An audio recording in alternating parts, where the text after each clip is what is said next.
morning, YouTube. Tired Metalhead Weatherman here. Hopefully, you guys are enjoying your Sunday. We got a packed one for you today. Mainly going to be talking about winter weather. There is a little bit to talk about with severe weather on the upcoming threat on Tuesday. A few things have changed with that, but mainly we're going to be focusing on the winter weather side. So I'm thinking towards the early part, I'll briefly touch on the severe weather. So if that applies to your area, feel free to uh, use the timestamp and skip over to the part that applies to you. But with that being said, we shall begin.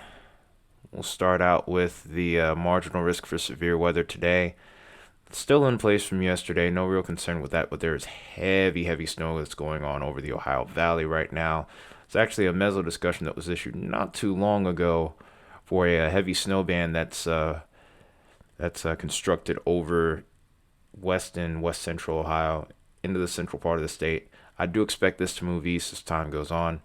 Moderate to heavy snow is falling over that area right now as we speak, and that will persist over the next couple of hours. We'll actually go ahead and look at this meso discussion. Actually highlights that snowfall rates over 1 inch per hour are very much possible. So we'll have to keep an eye on that because the totals with that I'm very interested in seeing. That being said, let's quickly talk about Tuesday's severe threat because this will be associated with the next winter storm, which will be Kassandra, if I remember correctly. The one that's ongoing right now in Ohio is Jimenez. So some interesting dynamics have begun to take place here. Not necessarily over this area. This is still a little bit uncertain, but due to the massive shear profile here, there's some confidence in increased severe weather here. However, when we look back towards the west, notice this marginal risk has now expanded from what we were talking about here yesterday.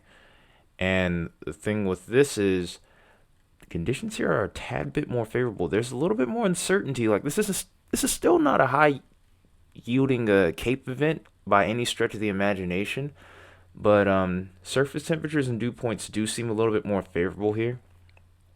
So I think even the chance of a strong tornado could be possible around this marginal risk, which is really interesting. And also could see some significant damaging winds even. We'll have to see if this ends up being upgraded to a slight risk. So right now, I'm not too sold on that, but as I've said before, these forecasts can change at the drop of a dime. So this area that's formed off to the west here, we have Houston involved in there. We have Beaumont and Pasadena in there. This is staying south of Dallas, so you guys don't need to worry.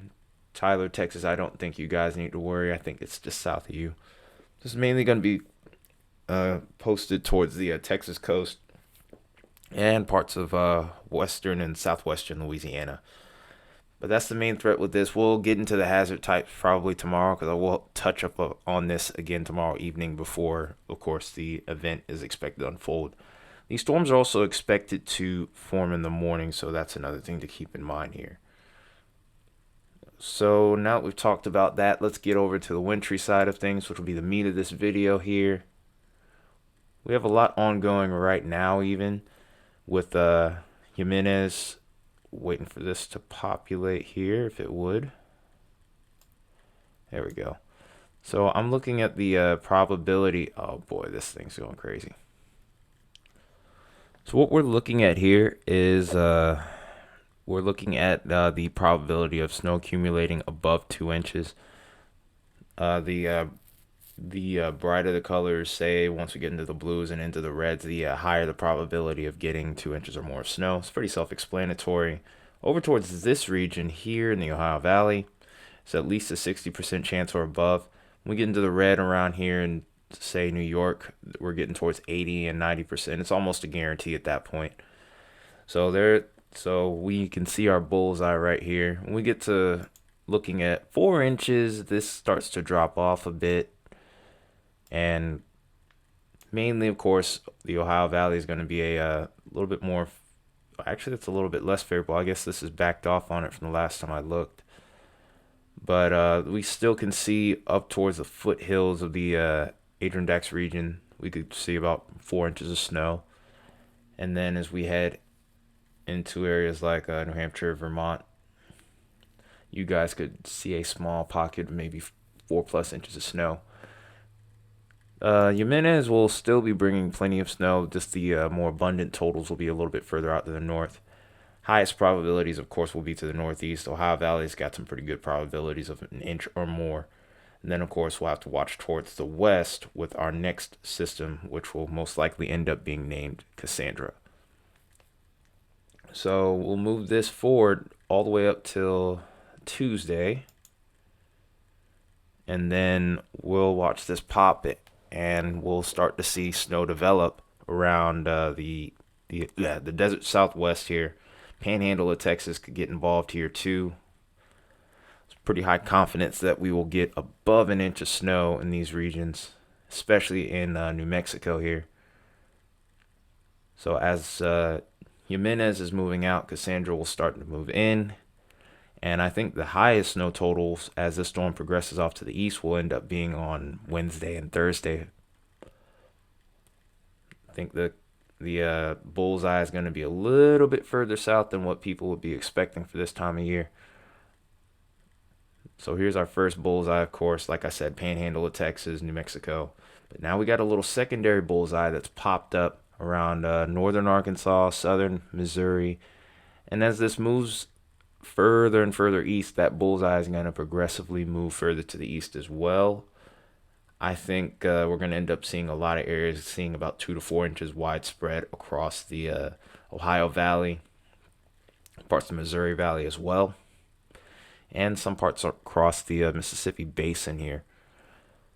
So we'll go ahead and look at these on the forecast models and kind of go from there.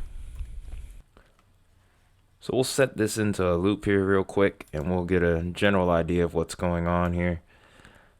That cold air really starts to rush in as we start to have Kassandra begin to form. And as we go in towards Wednesday, you can see how low that cold air, how far south that cold air pushes.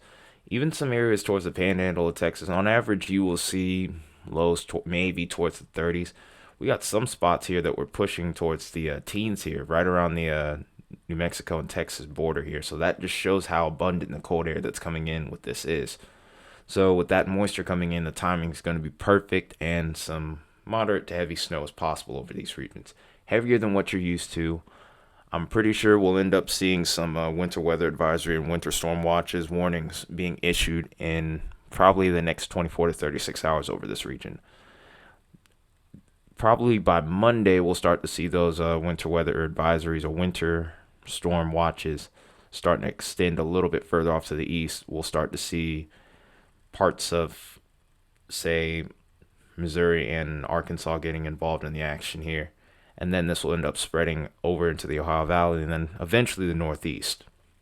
Some pretty big snowfall totals could be coming from the combination of these two storms. And even for these areas that aren't expecting huge snowfall totals, it's still going to be a little bit colder than what you would be expecting. Like when we look over towards the Tennessee Valley in the southeast, we're getting into the mid-20s in a lot of regions around Kentucky and Tennessee. Towards the southeast, we're going to have a couple of mornings where we're below freezing here. So definitely going to have to be bundled up a little bit further there. And then even towards the northern tiers of the Midwest, where we're not going to be expecting much snow from these systems, we're looking at some single-digit temps in the morning. And then over to the west, we're, of course, already expected to be cooler than average. So we already know what we're getting here. Let's go ahead and switch this over to our precip model here, and then we'll get a general idea of how this is going to unfold exactly. So we'll jump this forward here. This is Kassandra moving out. We'll have these little small short waves out towards the northeast that could cause a little bit of lake effect snow. Totals with this should be relatively light. But here comes Kassandra. And here's that sneaky little low pressure that we're going to also be watching for you guys over here in Texas. What kind of storm mode that could be brought about from this is still in question. But this definitely looks like it pulls a good bit of Gulf moisture inward. And there is an area where we could have maybe some subtle forcing. So as a result, We'll have to see what this ends up bringing. I think maybe towards the northern sector, right, or the northeastern quadrant of this low pressure here could be a small tornado threat. Also, pretty proficient damaging wind threat and flooding threat. So we'll have to keep an eye on that, of course. And here is the sounding. Like I said, not the most impressive environment I've ever seen. This is a very progressive temperature drop. You want it to be a little bit more abrupt, but the lapse rates at the mid levels can also kind of yield to a little bit of something a little bit more intense. Look at the Cape value here. We're only at 157 joules per kilogram. Like I said, not an impressive environment at all. You want this to kind of really push more to the left, so to speak, on this diagram here.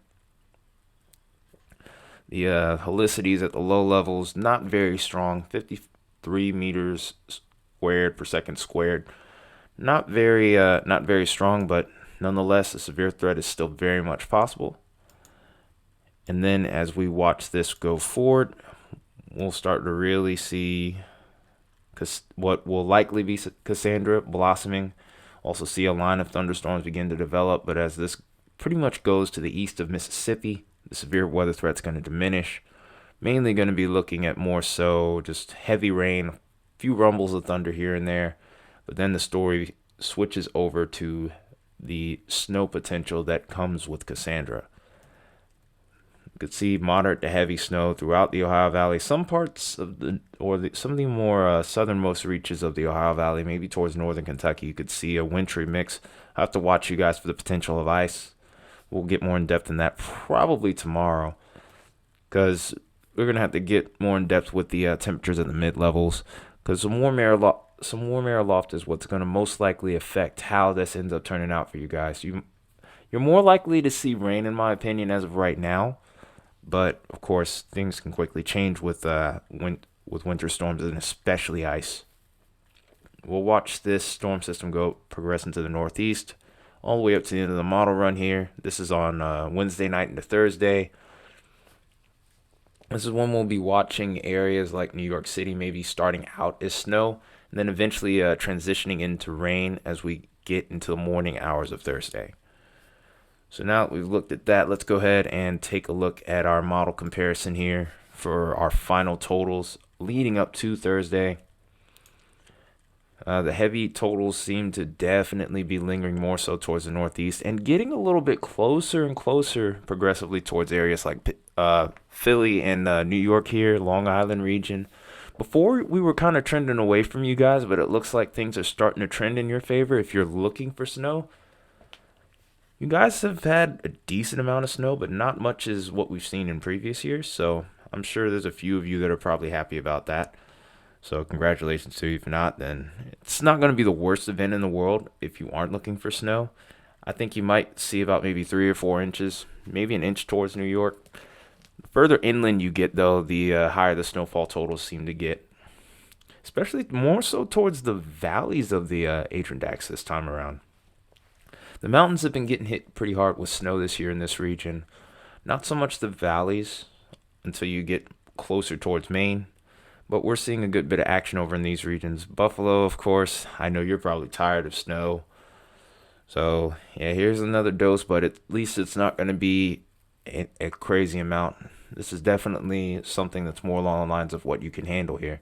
And this will be falling a little bit more so over time. It won't be just this abrupt, okay, here you go, there's another 6 feet of snow for you guys. And the same can be said over towards the Ohio Valley. There's a nice little bullseye that's popped up right here on the Indiana-Ohio line here in western Ohio. My family over here in Springfield, you could see about 5 to 7 inches of snow, so keep an eye on that.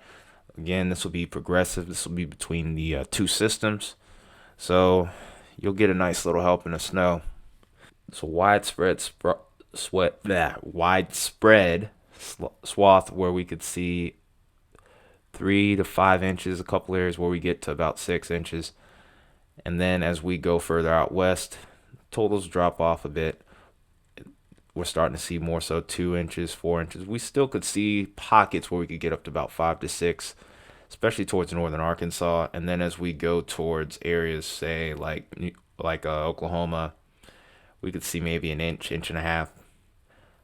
This is an impressive little swath here that forms around southern Texas, where we could see about 2 to 4 inches, and there's still a potential for a couple pockets of 6 inches. Then towards New Mexico, southern New Mexico, interestingly enough, this is where the highest totals seem to be with this system almost altogether, where we could see up to a foot, in some places even exceeding a foot. So that's pretty interesting. But given the dynamics of this system, this isn't the most surprising thing. So that being said, let's go ahead and jump this to the blend of models here, and we'll go from there. And it's a pretty similar look all across the... What the heck? Well, that just happened. All right, here we go. So the blend of models is in pretty good agreement. Totals are a little less aggressive, of course. We're looking at less than a foot over here, which is not surprising. Some of the global models tend to get really aggressive with snowfall totals. Still a widespread swath of about 4 to potentially 6 inches across the Ohio Valley, and then higher totals over towards the northeast. And probably still more snow to go over this region by this point, because keep in mind, this is only going up to about 90 hours. And in reality, I think this storm is going to pretty much end the week out over this region, so there could be some higher totals ahead for you guys. But with that, though, that's the end of the video. Wait a minute, did I even look at the other models? For the most part, they're pretty identical, though, to be honest. Yeah, they're pretty identical. Yeah, that was a little mistake on my part. But the 3 global models are pretty much in similar agreement. The NAM's a little bit more aggressive, but we're going to probably end up seeing that change very soon. But again, that's the end of the video. You got to see a couple of botches from me, and one, well, really more so one from my computer too. But anyway, enough rambling from me. I hope you enjoyed the video. If you did, of course, drop a like. Subscribe if you haven't already. I'm covering pretty much every storm that I can find right now on this side of the world, at least. If I could get access to other models, I'd give it a shot to maybe cover something on on other parts of it too. Just let me know if you have a way to do that. But anyway, this has been Tyler Metalhead Weatherman. I will see you guys in the next video. You enjoy your Sunday.